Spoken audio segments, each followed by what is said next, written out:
ॐ गणागजाननं भूतगणादिसेवितं कपितजम्बोफलचारभक्षणम् उमासतं शोकविनाशकारकं नमामि विघ्नेश्वरपादपङ्कजम् मन्दारमाला कुलिकादकाय कपालमाला शैकराय दिव्यांबराय दिगंबराय नमः शिवाय च नमः शिवाय कैलासकरे रम्बी गौरी प्रक्षितशङ्करं भूयात् गुह्यतरं गुह्यं कदशं महेश्वरं सर्वेषां सर्वधर्माणां माल्यापाशमहत्फलं प्रसन्नोऽसि मया नाथं तं ब्रूहि मामाकृतम्।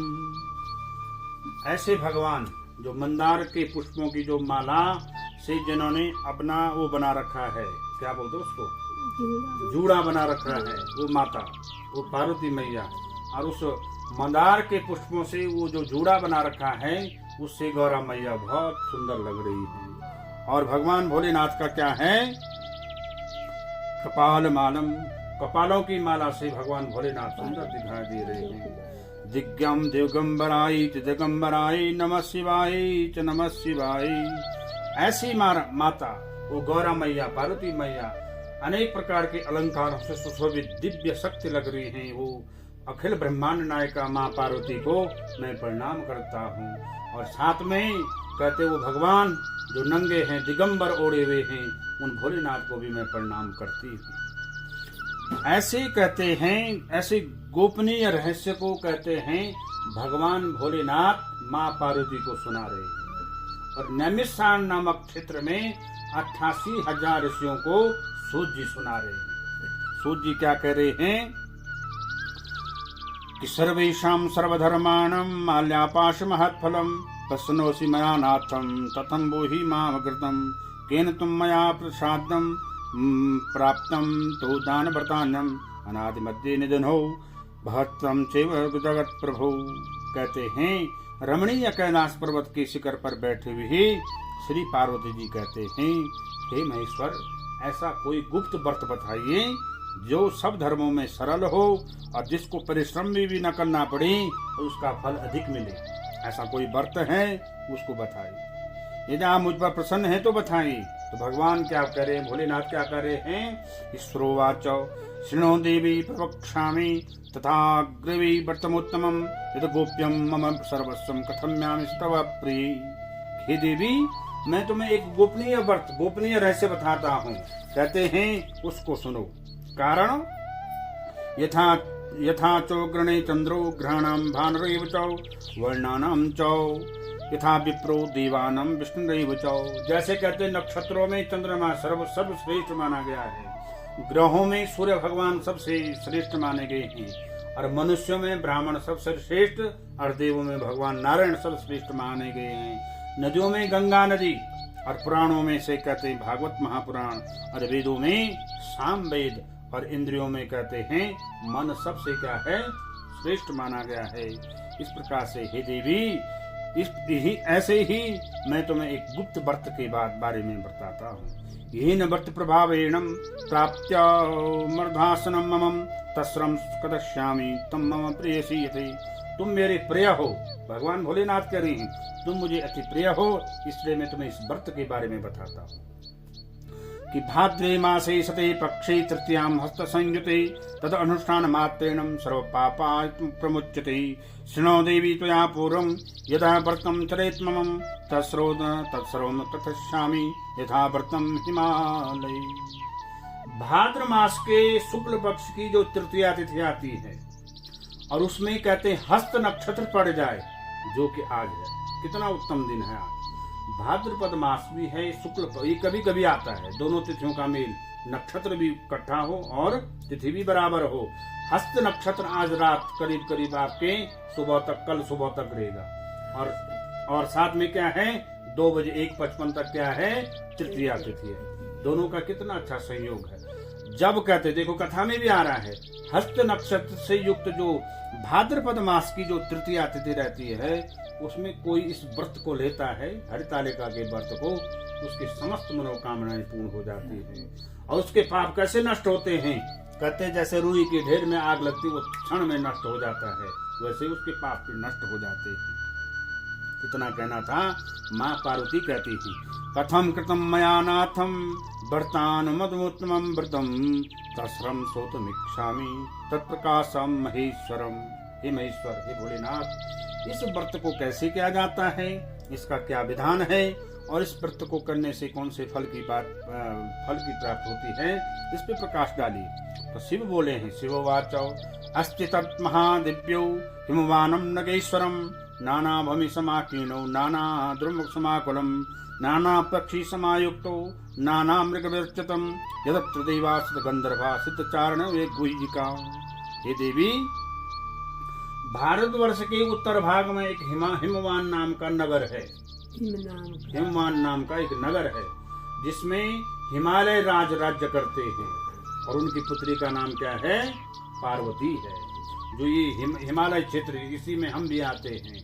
तो इस हिमालय क्षेत्र में कहते हैं अनेक प्रकार के पेड़ पौधे लगे हुए हैं, भांति भांति के फूल खिले रहते हैं। उसी में कहते हैं हिमालय पर्वत है जो बर्फ से आच्छादित है। उसके नीचे अंदर बहुत से अंदर अनेक प्रकार के वैदुर्य मणियां, अनेक प्रकार के रत्न आभूषण छुपे हुए हैं। वहाँ पे अनेक प्रकार के पक्षी कोलाहल करते हैं, भांति भांति के गंधर्व भी वहाँ पे विचरण करते हैं। ऋषि मुनियों का वो तपोस्थली, हिमालय को साधु संतों की तपोस्थली माना गया है। ऐसे में हे देवी, वहाँ पे अनेक प्रकार के लोग रहते हैं, संत लोग रहते हैं। वहाँ पे गंगा माता की जो झल ध्वनि सुनाई देती, गंगा की तरंगे जब सुनाई देती हैं, वो आनंद देती हैं। हे पार्वती, तुमने बाल्यकाल में उसी पर्वत पर तपस्या की थी। भगवान भोलेनाथ कह रहे हैं, अब क्यों की थी, मुझे पाने के लिए। कहते हैं श्रावणी च बहिर्वासु अन्नातिवर्जितम वर्जिता दृष्ट्वा तदैक तदकृष्णम चित्तन्या दुखितो भवेतम कस्मै दया मया कन्या एवं चिंतातुरो भवतम तदै देवासुरे प्राप्तो ब्रह्मपुत्र धर्मवितम। हे पार्वती, तुमने कैसे किया था वहाँ पे 12 वर्ष तक तुमने उल्टी टांग में रह करके केवल हवा पी करके तुमने क्या की थी, मेरे नाम का तप किया था कि मुझे भोलेनाथ पति के रूप में प्राप्त हो। फिर 64 वर्ष तक, 64 60 और 4 64 वर्ष तक तुमने सूखे पत्ते खा करके तुमने व्रत किया।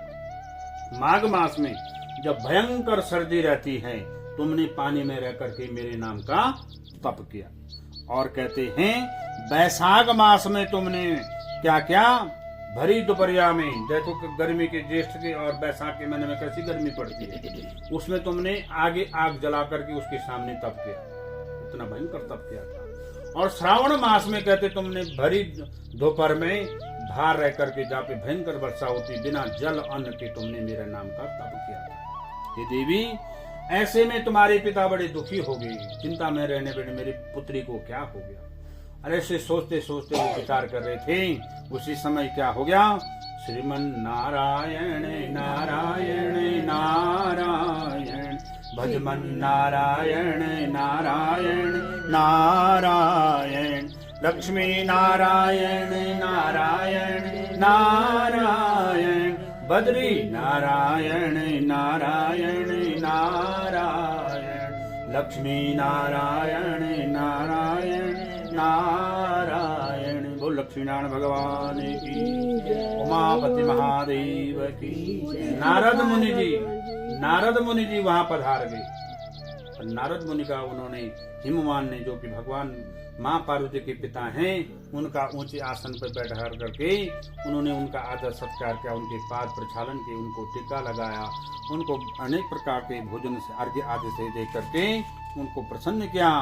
तब हिमवान कह रहे हैं, किमर्थागतम स्वामिनम वतस्यम मुनि सप्तमम महाभागेन संताप्तो तद गवनामुत्तमम। हे प्रभु, आपका आगमन मेरे लिए बहुत से पुण्यों को लेके आ गया है। हे नारद जी, आप क्यों आए हैं?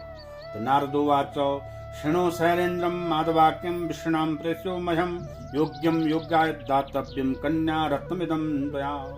मुझे भगवान विष्णु ने प्रेरित किया है कि तुम्हारी कन्या सभी गुणों से संपन्न है, और हे देव, हे हिमवान, वो अब विवाह की योग्य होगी है। तुम उसका विवाह क्या करो, शीघ्र ही उनके साथ कर दो। किसके साथ? भगवान विष्णु के साथ कर दो। हाँ, तो हिमवान कह रहे हैं कि वासुदेवं स्वयं देवं कन्या प्राप्ति यदि तत् मया पता तत्वं तद्गम्या गौर वासतम।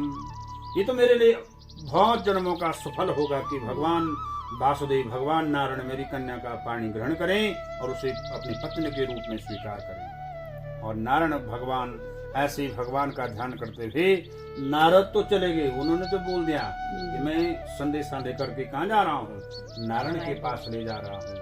और जब माँ गौरा अपने उसमें ध्यान से अपने घर में आई और उन्होंने क्या कहा, हिम वस्तु तदु गौरी वाचम वचनम वदम ददासी तुम मया पुत्री देवाय गरुड़ध्वजे।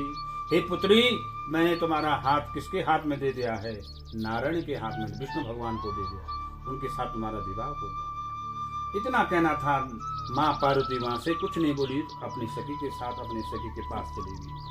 और सखी से क्या कह रही हैं, शुद्ध वाक्या पितो देवी गता च सखी मंदिरम भूमो पितृत्वात्मम तद विलाप्या दुखितम।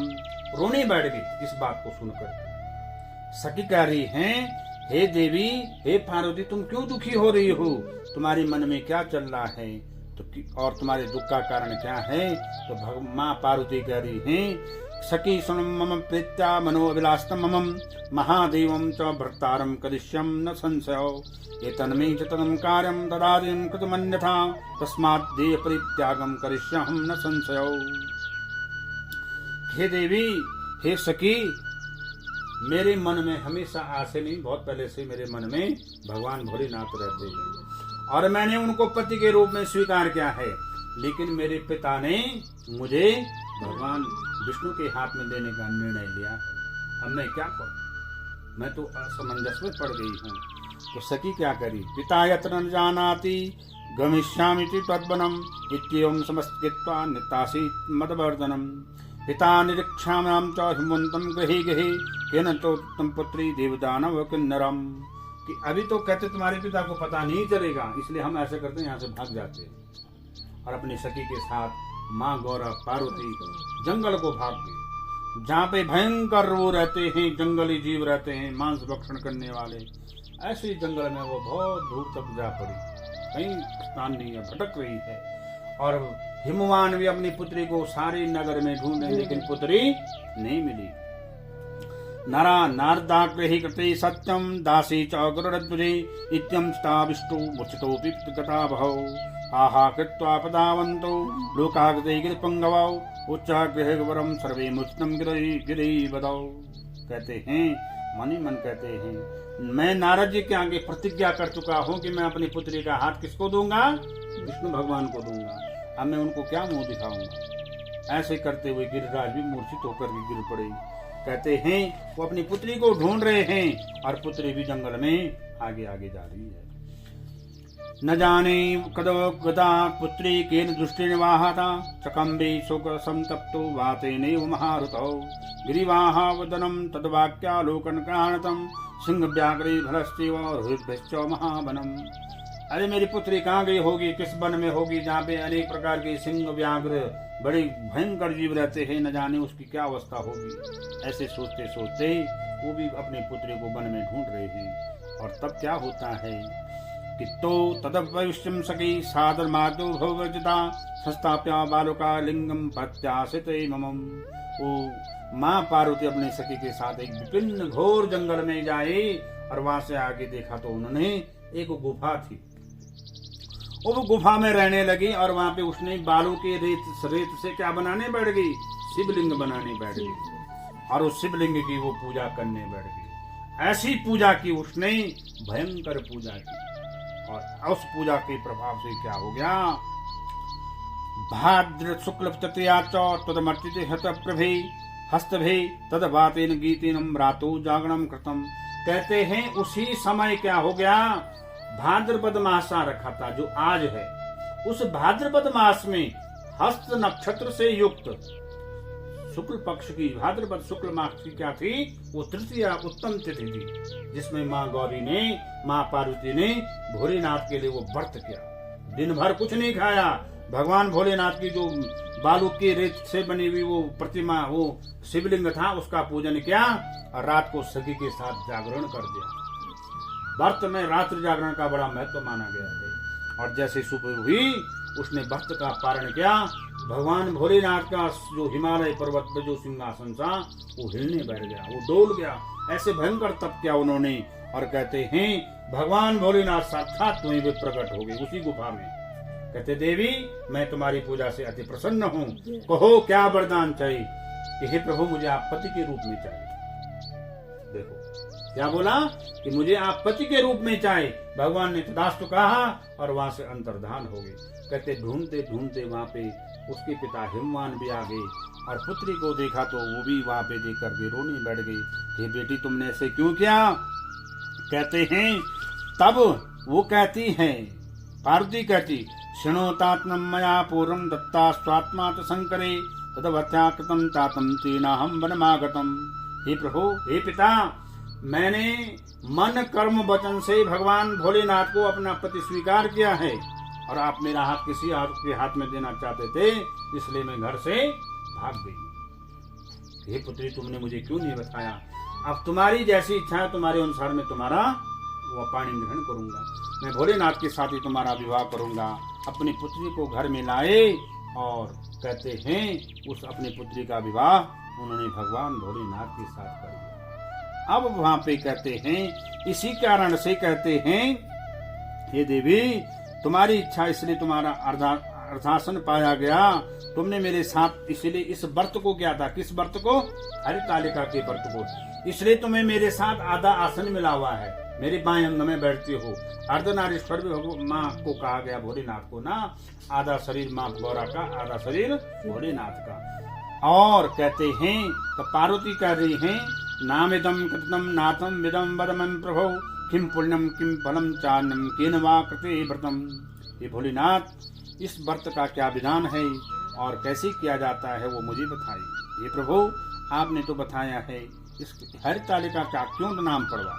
तो भगवान भोलेनाथ कह रहे हैं शृणो देवी विदम भक्षे नारायणायम व्रतमोत्तमम कर्तव्यंतो प्रयत्नम यदि सौभाग्यम अक्षतिम। इसमें तुम्हारा क्या हुआ था। हरण हुआ था। तुम्हारी सखी द्वारा तुम्हारा हरण किया गया था। इसलिए इस व्रत का नाम क्या हुआ हरितालिका। हरण होने से तीज थी इसलिए इसका नाम हरितालिका यानी हरण भी हुआ और तीज होने से इसका नाम क्या पड़ा हरितालिका तीज पड़ा। हे देवी स्त्री जाति की भलाई के लिए उत्तम व्रत बताया गया है। जो स्त्री अपने सौभाग्य की रक्षा करती हैं यत्न पूर्वक इस व्रत को करे। पहले केले के खंभे आदि से सुशोभित एक सुंदर मंडप बनावे। केले का पूरा पेड़ हो जिसमें जड़ सहित ऊपर तक पत्ते फूल और केले भी लगे हो। उस पे क्या करें एक लाल चुनरी लगाएं और उस पे काजल सिंदूर सब कुछ लगाएं। जैसे एक सौभाग्य जैसे उस पे किस पे होता है तुलसी मैया पे होता है वैसे उस पे भी करें। और तदंतर चंदन और सुगंधित द्रव्यों से वो मंडप बनावें। जैसे कि यहाँ पे आपने मंडप ऐसे ही होता है मंडप ऐसे बना रखा है। उसमें क्या करें शंख भेरी मृदंग आदि बजाते हुए सब लोग एकत्रित होकर के मंगलाचार करते हुए मंडप में पार्वती और शिव जी को की प्रतिमा को स्थापित करें जो कि आपके यहाँ पे स्थापित हो रखी है। और तदंतर क्या करें जैसे भगवान के अस्त्र हैं डमरू है त्रिशूल है और गले में सर्पों की माला है भगवान को ऐसा ध्यान करते हुए कि हे भगवान मैंने वो सब कुछ आपको अर्पित कर रखा है। माँ गौरा को जैसे क्या चढ़ता है श्रृंगार का सामान चढ़ता है वस्त्र आदि चढ़ते हैं वो सब कुछ माँ गौरा को भी चढ़ाएं और विधि पूर्वक से व्रत करें। उस रोज दिन भर उपवास करें। बहुत से सुगंधित फूल गंध और मनोहर धूप नाना प्रकार के नैवेद्य आदि एकत्र करके मेरी पूजा करें। रात को जागरण करें। ऊपर जो वस्तुएं गिनाई गई हैं उनके नारियल सुपारी और ऋतुफल उनको चढ़ाएं और तब क्या कहें शिवाय शिवरूपेण मंगलाय महेश्वरी शिवे श्रवादि देवी शिवरूपे नमस्तुते शिवरूपे नमस्तुभ्यं शिवाय सत्यं नमो नमस्ते ब्रह्मरूपेण जगद्दाते नमो नमो संसार भय शस्त्राणि महासिंह वाहने येन कामेन भो देवी पूजाते महेश्वरी राज सौभाग्य दे मे देहि प्रसन्ना भव पार्वती मंत्रेणानि भो देवी पूजते मया द्वेहम। तब वहां पे माँ गौरी का पूजन करते हुए प्रार्थना करें हे शिवे हे शिवरूपिणी हे मंगले सब अर्थों को देने वाले हे देवी हे शिवरूपे आपको नमस्कार है। हे शिवरूपे आपको सदा के लिए नमस्कार है। हे ब्रह्मरूपिणी आपको नमस्कार है। हे जगतदात्री आपको नमस्कार है। हे सिंह वाहिनी आपके भय से भयभीत हुए दीनों की रक्षा करो। इस कामना की पूर्ति के लिए मैंने आपकी पूजा की है। हे पार्वती मुझे राज्य सौभाग्य दे, मुझ पर प्रसन्न होए और तदंतर माँ पार्वती का पूजन करते हुए विधि पूर्वक से कथा सुने। ब्राह्मणों को वस्त्र गौ स्वर्ण आदि देवें। इस तरह एक चित्त होकर के स्त्री पुरुष दोनों एक साथ पूजन करें। फिर वस्त्र आदि जो कुछ भी हैं उनको संकल्प करें। हे देवी जो स्त्री इस प्रकार से पूजन करती हैं वह सब पापों से छूट जाती है। जो तृतीया तिथि का व्रत न करके अन्न का भक्षण करते हैं उनको उसका दोष लगता है। तृतीया में जैसे जिन्होंने पहले से व्रत कर रखा है उनको व्रत लेकर के विधि पूर्वक से करना चाहिए। जिनके विवाह नहीं हो रहे हैं अगर इस तृतीया को वो व्रत करते हैं उनको विवाह शीघ्र हो जाता है। और जो अपने घर में रहते हैं उनकी संतान को भी सौभाग्य की प्राप्त होती है और स्वयं भी उनको सौभाग्य प्राप्त होता है। इसलिए कहते हैं हे देवी इस जो अक्षय तृतीया जो हरितालिका का जो व्रत है इसका सिर्फ कथा सुनने मात्र से 1000 अश्वमेध और सैकड़ों वाजपेयी यज्ञ के बराबर फल प्राप्त हो जाता है। हे देवी मैंने और सब व्रतों में उत्तम व्रत में बतलाया है जिसको करने से सब प्राणी छूट जाते हैं। इसमें कुछ भी संशय नहीं है। माँ गौरा और भगवान भोलेनाथ के निमित्त इस हरितालिका का जो व्रत करते हैं उसकी समस्त मनोकामनाएं पूर्ण हो जाती हैं। बोल शंकर भगवान की जय, गौरा मैया की जय। ओम नमः।